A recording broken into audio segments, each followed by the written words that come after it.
എല്ലാവർക്കും നമസ്കാരം. നിലമ്പൂർ ഷൊർണൂർ ഭാഗത്ത് നിന്ന് മണ്ണാർശാല നാഗരാജ ക്ഷേത്രത്തിലേക്കുള്ള ട്രെയിൻ റൂട്ടാണ് ഇവിടെ വിവരിക്കുന്നത്. നിലമ്പൂരിൽ നിന്നും എല്ലാ ദിവസവും രാത്രി 9:30 തിരുവനന്തപുരം നോർത്ത് വരെ പോകുന്ന രാജറാണി എക്സ്പ്രസ്വേയിൽ പുറപ്പെട്ടാൽ പുലർച്ചെ ഒരു 3 മണി 3:45 ഉള്ളിൽ കായംകുളം സ്റ്റേഷനിൽ എത്തും. കായംകുളം ജംഗ്ഷനിൽ നിന്നും 4:30 കൊല്ലം ആലപ്പുഴ മെമു സർവീസ് ഉണ്ട്. അവിടെ നിന്നും ഹരിപ്പാടിലേക്ക് ടിക്കറ്റ് എടുക്കുക.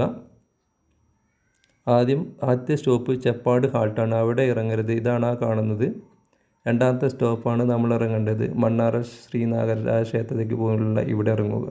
ഹരിപ്പാട് ഇറങ്ങുക. ഇതാണ് രണ്ടാമത്തെ സ്റ്റോപ്പ്. ഇവിടെ ഏകദേശം ഒരു 10 മിനിറ്റ് എടുക്കുന്നുള്ളൂ ട്രെയിൻ എത്താൻ. ഇവിടെ നിന്ന് നമ്മൾ നടന്ന് നീങ്ങണം.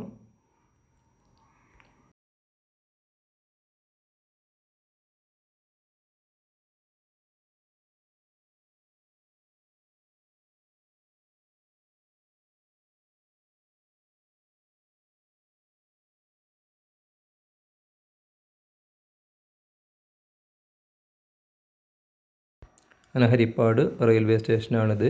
ടിക്കറ്റ് കൗണ്ടറിൻ്റെ നമ്മൾ കയറി വരുന്ന വഴിയിലൂടെ തന്നെ ഇറങ്ങിപ്പോകണം. അവിടെ ലൈറ്റ് കാണുന്നില്ലേ, ആ ലൈറ്റ് ലക്ഷ്യമാക്കി നടന്ന് നീങ്ങണം. ഇവിടെ ഒരുപാട് ടാക്സിയൊക്കെ ഉണ്ട്. ടാക്സിയിൽ പോകേണ്ടവർക്ക് അങ്ങനെ പോകാം. കൂടെ ആരെങ്കിലും ഉണ്ടെങ്കിൽ നടത്തം ഒരു ത്രില്ലായിട്ട് എടുക്കുകയാണെങ്കിൽ അങ്ങനെ നടന്നു പോകാം. ഇതാണ് അത് കാണുന്നത്. തിരിച്ചു വന്ന് അത് അറിയാൻ വേണ്ടിയിട്ട് കാണിച്ചതാണ്. ഈ വഴി നടന്നു പോകണം. ഈ വഴി നടന്നു പോകുമ്പോൾ ഇടതുവശം വലതുവശം റോഡ് കാണാൻ പറ്റും. ഇതിൽ ഇടതുവശത്തിലൂടെ നീങ്ങിപ്പോകരുത്, വലതുവശത്ത് കൂടെ പോകണം. അതിനോട് ചേർന്ന ലൈറ്റ് കാണുന്ന ഭാഗം അവിടെ പേ പാർക്ക് എന്ന് എഴുതിയിട്ടുണ്ടാവും. അത് അടയാളമായിട്ട് കാണുക. പിന്നെ അവിടെയൊക്കെ ഒരുപാട് ബൈക്കും സ്കൂട്ടിയൊക്കെ നിർത്തിയിട്ടുണ്ട്. ഈ വഴിയിലൂടെ നമ്മൾ നടന്നു പോകണം.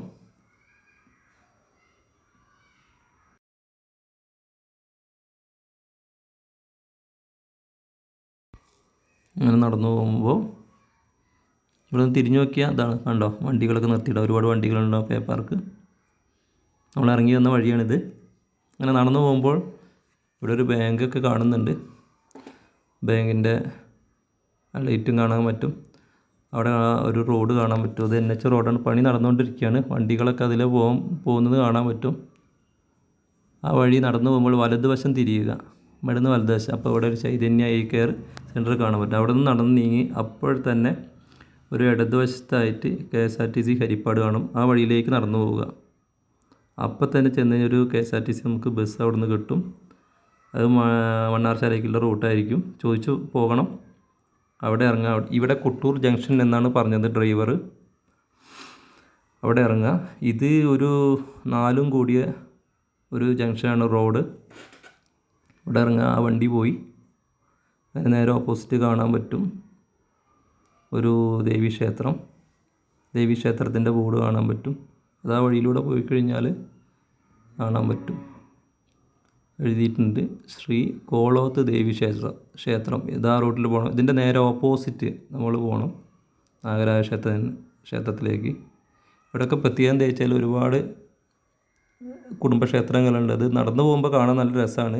നാഗത്തിൻ്റെയും ദേവിയുടെ ക്ഷേത്രം കാണാൻ പറ്റും റോഡിലൂടെ പോകുമ്പോൾ. ഇതാണ് കവാടം നാഗരാജ ക്ഷേത്രത്തിൻ്റെ. ഇതിലൂടെ നമ്മൾ കയറണം.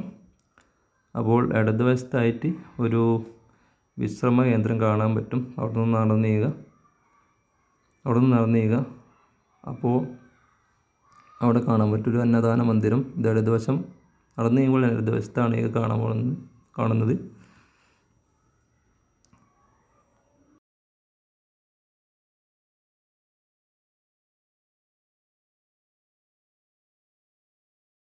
ഈ സമയത്ത് വന്നു കഴിഞ്ഞാൽ എന്താ വെച്ചാൽ പുലർച്ചെയാണ്. നല്ല അന്തരീക്ഷമാണ്. നമുക്ക് സുഖമായിട്ട് തൊഴുതും പോകാം. നല്ലൊരു എനർജറ്റിക് ഫീലും അനുഭവപ്പെടും. വൃക്ഷമൊക്കെ ഉണ്ട് ഇവിടെ ഒരു കുളമുണ്ട്.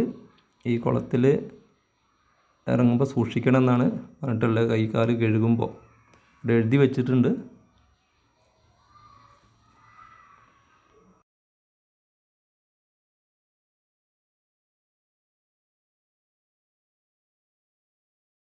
ഇവിടെ എഴുതി വെച്ചിട്ടുണ്ട് കുളത്തിൽ ഇറങ്ങുന്നത് സൂക്ഷിക്കുക, വഴുക്കലുണ്ട്.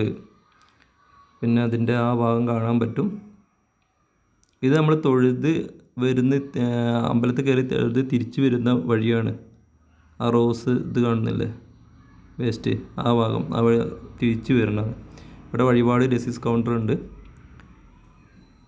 വഴിപാട് ഭക്തജനങ്ങൾ അവിടെ വഴിപാട് കഴിക്കാൻ രസീസ് കൗണ്ടറിൽ പോയിട്ടുണ്ട്. ഇതാണ് നാഗരാജ ക്ഷേത്രത്തിൻ്റെ മുന്നിലൂടെ പ്രവേശിക്കുന്ന ഭാഗമാണിത് ഈ കാണുന്നത്. പിന്നെ മുമ്പിലായിട്ട് തന്നെ ഒരു വൃക്ഷമുണ്ട്. ആ വൃക്ഷത്തിൻ്റെ ചുറ്റും നാഗശിലകൾ കാണാം. ആ നാഗശിലേൻ്റെ മുമ്പിലായിട്ട് തന്നെ വിളക്ക് കത്തിച്ചിട്ടുണ്ട്. ഒരു കട വിളക്ക് പോലെ കാണാൻ പറ്റും. വിളക്ക് കത്തിച്ചിട്ടുണ്ട് ഈ ഭാഗം. ക്ഷേത്രത്തിൻ്റെ ആ കവാടത്തിൻ്റെ അവിടെ തന്നെ 2 നാഗങ്ങളുണ്ട്, ശിവലിംഗത്തോട് ചേർന്ന് നിൽക്കുന്നത് പോലെ കാണാൻ പറ്റും. ഇതാണ് വിളക്ക് കത്തിച്ച ഭാഗം. ഒരു പ്രത്യേക ഭംഗിയാണ് ഈ സമയത്തൊക്കെ ഇങ്ങോട്ട് വരുമ്പോൾ കേട്ടോ.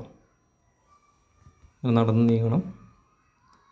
അപ്പോൾ നമ്മൾ വഴിപാട് രസീത്താക്കിയത് എന്തെങ്കിലും സാധനങ്ങൾ വാങ്ങണ്ടെങ്കിൽ ഇതാണ് ഈ ഭാഗത്താണ് അത് കിട്ടുക. രസീത്താക്കിയത് അവിടെ കൊണ്ടുപോയി കൊടുത്താൽ സാധനം കിട്ടും. വഴിപാടായിട്ട് എന്തെങ്കിലും കൊടുക്കാൻ എന്തെങ്കിലുമൊക്കെ ഉണ്ടെങ്കിൽ ഇതാണ് മുൻഭാഗം. ഇതിലാണ് നമ്മൾ പ്രവേശിക്കുക. അവിടെ കാണാൻ പറ്റും ശിവലിംഗത്തോട് ചേർന്നുള്ള നാഗരാജാവിൻ്റെ ഒരു ഇത്. പിന്നീട് ഇവിടെ നിന്ന് നടന്നു കഴിഞ്ഞാൽ ഇവിടെ ഒരു ശൗചാലയമുണ്ട്. സൗജന്യമാണ് ഇത്, സ്ത്രീകൾക്കും പുരുഷന്മാർക്കും ഉണ്ട്. പിന്നെ അതിൻ്റെ മറുവശത്തായിട്ട് ഹോട്ടലുകളുണ്ട്. പ്രഭാത ഭക്ഷണം അവിടെ നിന്ന് കിട്ടും.